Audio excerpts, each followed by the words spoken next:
thank you for inviting me for the interview.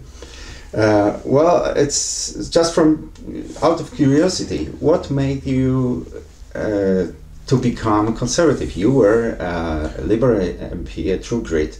You did campaigns for Mr. Ignatieff, for Mr. Dion, and suddenly you are a candidate for nomination as a conservative candidate in the South Brampton riding. So why this change? Was it the evolution, or was there a turning point that made you switch? Yes, there was a turning point. And first of all, thank you, Dziękuję. I appreciate you doing this for me. I think there needs to be some background, because I've had a lot of senior positions with the Liberal Party, so I didn't make this decision lightly. You mentioned a couple already. I was the National Outreach Director and Ontario Chair for Stéphane Dion's campaign. Same thing for John Manley when he was Deputy Prime Minister. Same thing for Michael Ignatieff. I was on the National Election Readiness Committee for the party, and as you know, as a Liberal Member of Parliament. So yes, I've done all that. So this wasn't something that I decided lightly, and it was nothing that was personal. It's because, and as I've said to many people, I was not born a Liberal. I was born a Canadian. So I will always do what I think is best for our country. And two things have changed for me since the last election. One is there's a new Conservative leader, Andrew Scheer, who I know. I was in Parliament at the same time with him. He was Deputy Speaker. He is very smart, a very good person. I think he would be an excellent Prime Minister, and no disrespect to Mr. Trudeau, but far superior to Mr. Trudeau. And second, I've watched what Mr. Trudeau has done over the last almost 4 years, and I'm just not happy. I don't like the crazy record budget deficits that he's putting in every year for no reason. If he's doing that now, what are we supposed to do when times get hard?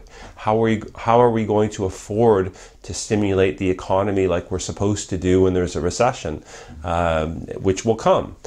So these are mistakes. The carbon tax that he's putting through over provincial rights, it's wrong. It's going to hurt the average person. It's going to hurt your viewers. It's going to hurt me. Some experts say that gasoline prices may go up 60 cents a liter. Imagine what that's going to do to a family, and they're going to pretend that they're going to give people a little bit of money to compensate for that. It'll never happen. It'll never compensate them. People will suffer for things like that. So there are a number. I'll tell you frankly, I didn't support what he did with cannabis. I don't think it was the right message to say to the youth of Canada that this is a good thing to do and we're going to legalize it. I fully understand, and I'm on the record before when I was an MP saying decriminalize it. I don't think somebody should have a criminal record for using it. However, I don't agree that it should have been legalized. And if they are going to legalize it, then they should have at least done it in a proper way. They rushed it out. Police aren't happy. You're going to have problems with drivers. It's detection just system. How do you detect? Absolutely. So you're going to have risk on the roads. So they haven't done it in a responsible manner. And I'm very concerned about some other things that have happened even recently, like the SNC scandal. I'm a lawyer. I've been a lawyer for almost 30 years. The rule of law is very important. And it's totally, if what they're saying is true, and I wasn't there, I don't know what's true, but if what they're saying is true, and the former Justice Minister, Ms. Raybould, is not allowed to say anything yet, it's a problem. It's a serious problem if that happened. And I don't know, I can tell you two things. One, I don't know why the Prime Minister would not have already said to her, no solicitor and client privilege. Because I can tell you as a lawyer that when there's solicitor and client privilege, it's not the lawyer's privilege, it's the client's privilege. So Mr. Trudeau can waive it like that. Mm-hmm. Why hasn't he done it yet? Is there something he's trying to cover up? I don't know, but why hasn't he waived it yet? These are... So do you think Mr. Trudeau betrayed the ideals of a Liberal Party, that he took the party to the NDP position? Well, it's funny. I was on television a couple nights ago, and I said then, and I will repeat now, that I think that Mr. Trudeau is Canada's first NDP Prime Minister. I know it's actually not technically under the Liberal Party, because if you look on the website and you look at the literature and you look at the campaign related things, it's all Trudeau. It's Team Trudeau, Trudeau team, and whatever it may be. Mr. Trudeau is the face of the party, and that's okay. He's the leader. That's the way he's decided to do things. But he has taken the party to the left, and I'm not a left person. I was proud to have senior roles with the Liberal Party. I was proud of what John Chrétien did and Paul Martin did and John Manley did in terms of balancing the budget and having a surplus fund and having responsible government. That's the kind of Liberal I was. And you can call me a red Tory. It's the same thing. It's being responsible. So fiscally responsible. You have to be smart when you're running a country. You can't just spend like a drunken sailor and worry about it later and have our children and grandchildren pay for it. That's not the way it should work. You have to be responsible. And you have to have that nest egg so that if there are tough times, which will come, and I believe there are signs of them now, how are you going to then spend, as I already mentioned? So that's why, for example, Mr. Martin and Mr. Chrétien started this surplus fund. They had a contingency fund of $3 billion a year, so that if there was a problem, they had money there, and we were still balancing the books and being responsible. There's no contingency fund anymore. They're spending billions and billions that they shouldn't be spending for no reason. You want to represent the Brampton South. Brampton is a very dynamic city. Its population is growing, but there are also many problems. The first, crime rate. This is much bigger than in Mississauga. So, do you think that the policy of the Conservative government, what would Conservative government policy do to Brampton issues? Why this approach would be better for this developing city? Well, I want to comment on the first part of what you indicated. You're right. What I'm trying to do is to represent Brampton South. When I was the Liberal Member of Parliament for Brampton West combined what is now Brampton West and Brampton South. My riding was the biggest in Canada. It got split in two. I cannot run in the federal election unless I first win the nomination. So I'm running for the nomination of the Conservative Party.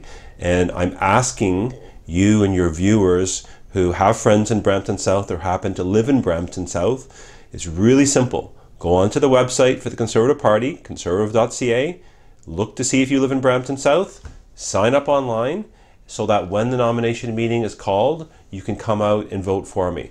If I become the candidate and then I win the federal election, then I'll be able to. No, I'm going to talk about it now. I will. I always answer a question, but then I won't have the ability to affect any type of change or to help people unless I can first get the nomination for the Conservatives and then win the federal election.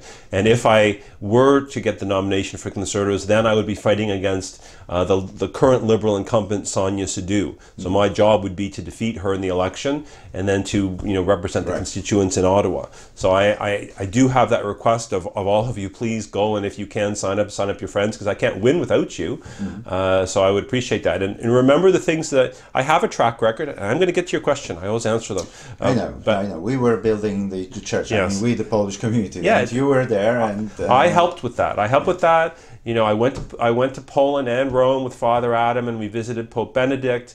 I was the one who sponsored the Pope John Paul II bill in Parliament to have a John Paul II Day in Canada.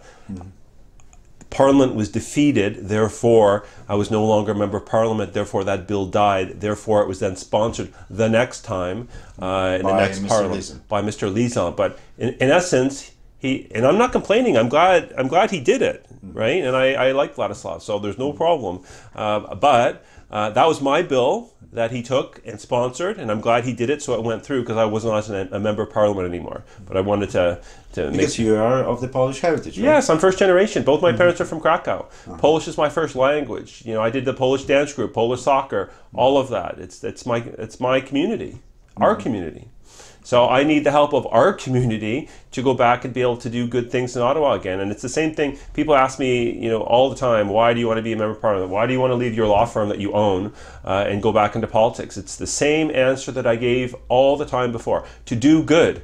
So help me help Brampton, Canada, our community, our Polish community, by going online and registering. Don't think that it doesn't matter, 1 or 2 votes here or there. Some nomination meetings are lost by 4 votes, so every vote counts. And when I was a Liberal member of Parliament, all the things I did for the community, and there was a lot, and Bonnie Crombie and I, who's very nothing but respect for Bonnie, she's a very good friend of mine, I supported her for mayor, and we were the joint persons for Liberal Team Polonia. So we worked as hard as we could to help the Polish community, really throughout Canada to the best of our ability. And that's what I want to do. I want to go back and work hard for the people of Brampton and our community. In terms of your question now. Going back to going right back there. Didn't forget. Yeah, I always answer questions. So crime's very important. There's unfortunately, a lot of crime in Brampton. It was 2 nights ago that we were all woken up with the Amber Alert. Nice. And I looked at my phone, and I said to my wife, we pray that everything's okay. And we were shocked and saddened like everybody else when we found out what happened. These are serious things, right? And there are problems. For example, just about Brampton. We have construction issues at the Brampton Courthouse. Not enough federal money. We have a lack of judges. So the judges are overworked. They're all doing their best, working hard for their community. They're all good judges and responsible, but there's not enough of them. It's not their fault. We need more appointment of judges. There's a backlog. The Liberals aren't appointing judges the way that they're supposed to make sure that we're taken care of. So that backs up the criminal justice system. So you're not getting, for the people who are innocent, they're not getting justice fast enough. For the people who are guilty, they're not being put through the system fast enough. You have a lot of people who are released who, could do bad things while they're released because there's no choice. You can't hold them for that long, right? Depending on obviously what the charges are. So we have to fix that, and that's a federal responsibility, because the appointment of judges is through the federal government. So the Liberals are just not doing that properly. And in terms of police and policing issues, let's be blunt. It's always the Conservatives that are foremost in criminal justice issues. When I was a Liberal member of Parliament, the Leader's Office, and I'm just telling it the way it is, the Leader's Office was always telling us to fight against all the criminal justice issues that were before. I was on the Public Safety National Security Committee. We were always told to oppose them. There was never common ground that I recall about these tough measures that the Conservatives are putting through, which we need. We need these tough measures. Not all, I'm not saying I agree with every single thing that ever happened, but I agree with most of it, because the general concept is you have to protect Canadians on the street. And I have zero tolerance for any type of personal crime when you hurt somebody, whatever way that is. There's no tolerance, and those people need to be dealt with in a way that respects the Charter of Rights and respects the right to due process and the rule of law, but at the same time are punished hard for what they do, so that the next person knows that if they do that and they're caught, they're going to pay for it. Do you think that the part of the problem is the present state of the immigration system in Canada, that we have like open border in Quebec, that there's a bypass over the regular immigration system which was introduced by Mr. Trudeau, and some of these people are undocumented. They just throw away their passports and they apply for refugee status here. What do you think about immigration? I don't think that has anything to do with the crime. I think, and I'm concerned that people take a paintbrush over a whole group of people and say that they're the same. That's not true, right? You have to judge everybody as individuals. And I'm going to give you an example. There was a public safety report that came out a number of weeks ago, not that long ago, I mentioned already, I was on the Public Safety National Security Committee. So, and part of being a member of Parliament is being involved with various community groups. So I've been, across the country in, all kinds of churches and synagogues and mandirs and gurdwaras and everywhere, because that's what I do, and I'm happy to do it.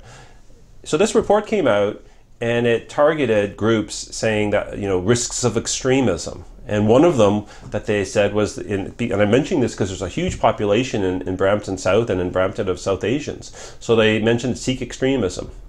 Mm-hmm. It's nonsense. You may have some people who have radical views, who may want to do bad things. Those are individuals. There is no Sikh that I've seen, and I've done this for years. There's no Sikh extremism in some type of group in an organized way. These are good, hardworking, law-abiding people. And I was really upset that not one member of Parliament that I'm aware of in Brampton or Mississauga, and all the members of Parliament in Brampton are from the Sikh community, not one of them spoke up for their own community, saying that this was nonsense. If I had been a member of Parliament, I would have got up in Parliament and denounced that immediately. And I am ashamed that none of them. And you have Navdeep Bains, who's a senior minister and a close friend of Justin Trudeau, who is a Mississauga member of Parliament. Why is he not up in uproar defending his own community? So my general philosophy is you can't discriminate. You can't paint a whole community with one brush, as I indicated. You have to look at individuals, right? Be fair. But what about this open border? Because, well, this is where we consider US as a safe state, right? So see, that's actually an interesting issue, because we have to analyze that from two perspectives. One is treaty obligations that we have. And I'm not an expert on this. I've been practicing law since I was last a member of Parliament, so and not immigration. So, but my understanding, without checking, is that there's a treaty that obligates us to deal with the refugees coming through in a certain way. That could be right or wrong. I don't know. I think it's correct.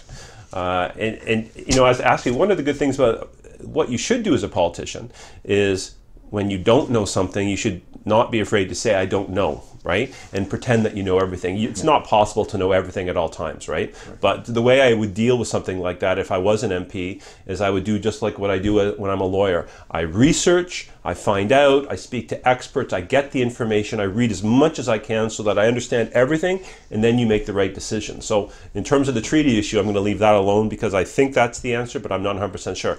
But the other part of it is the interesting part, because the United States, let's face it, is our best friend.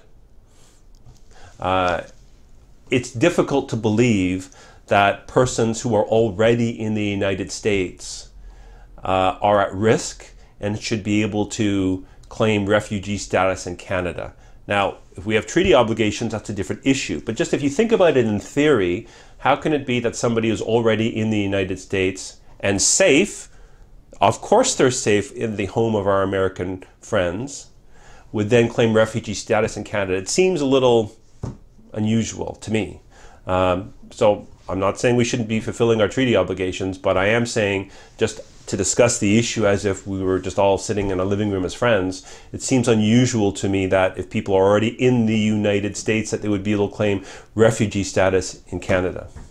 Well, there's just a problem with lettering of this treaty that, when somebody is in the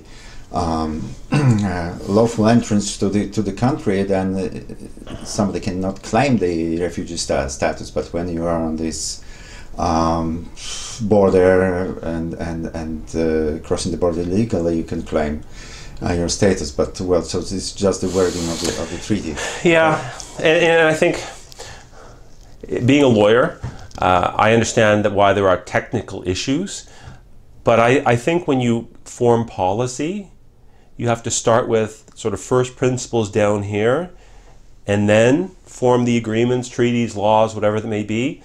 And the first thing I think is, if somebody's already in the United States, are they not safe already? And I'd like to start with that discussion and then see what makes sense overall and what's fair, because obviously people who need our protection should get it. Right. We all agree with that. Exactly. Going back to the federal politics, bringing federal investments to Brampton, do you think it's the right thing? Because Brampton is a growing city, it needs transit, for example. Do you think it's the right thing for the federal government to invest in Brampton Transit? Well, yes. But here's a question. We have all Liberal members of Parliament in Brampton. We have Navdeep Bains, who's once again a senior minister who's on our border. Justin Trudeau has no problem setting record deficits across Canada. Why isn't Brampton getting anything? That's my question. If he has no problem setting record deficits, why don't we get something? Well, on the final note, I would like to ask you about your Polish heritage. What do you like about it? Mm-hmm. You said you were visiting Poland, right? You've been to Poland and you're from Krakow. What do you like in our heritage? All of it. Okay, so I'm first generation. Right.